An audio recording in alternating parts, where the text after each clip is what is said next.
Bonjour à tous, j'espère que vous allez bien. Aujourd'hui on se retrouve dans cette vidéo pour répondre à la question pourquoi je ne maigris pas.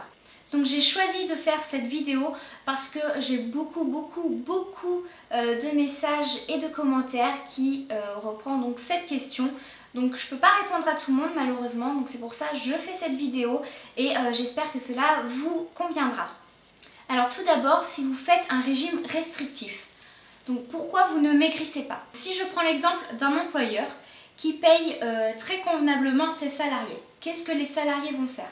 Les salariés vont tout d'abord payer les factures, payer des choses de première nécessité. Ensuite, ils vont se faire plaisir, payer des loisirs, des extras et ils vont ensuite mettre en réserve de côté un peu d'argent. Si du jour au lendemain, l'employeur dit à ses salariés « je ne vais plus pouvoir vous payer comme avant, je vais moins vous payer », qu'est-ce que les salariés vont faire? Les salariés vont toujours payer leurs factures, puisque, voilà, comme j'ai dit, c'est des choses de première nécessité. Et ensuite, ils vont moins dépenser pour des activités, pour des loisirs et des extras. Ils vont surtout mettre de côté. Pourquoi ils vont mettre de côté? Tout simplement pour faire face à un éventuel imprévu. La voiture tombe en panne, il faut la réparer, on a de l'argent de côté. Votre organisme, ça va être exactement pareil. Si vous lui apportez des calories adaptées à vos besoins, l'organisme va dépenser ce qu'il a à dépenser et il va mettre un petit peu en réserve. Mais si vous lui en donnez moins, si vous lui donnez moins de calories, si vous faites donc une restriction calorique, qu'est-ce que votre organisme va faire? Il va essayer de fonctionner au ralenti pour moins avoir besoin de dépenser et il va surtout stocker. Donc c'est à ce moment-là que vous allez prendre du poids. C'est un peu la même chose lorsque vous sautez des repas.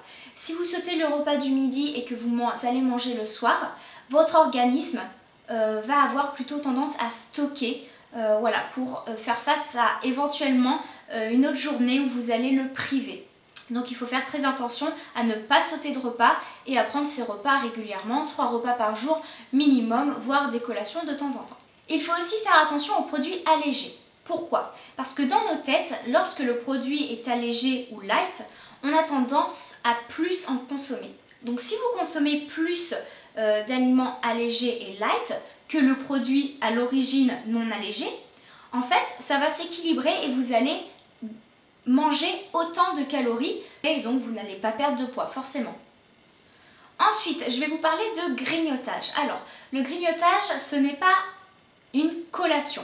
Il faut bien que dans l'esprit, ce soit différent. Le grignotage, c'est plutôt une envie, une pulsion, alors que la collation, elle, va être un mini-repas qui sera bien réfléchi avec des aliments clés. Alors, le grignotage va avoir tendance à vous faire grossir parce que lorsqu'on grignote, on a plutôt tendance à se diriger vers des produits gras ou des produits sucrés.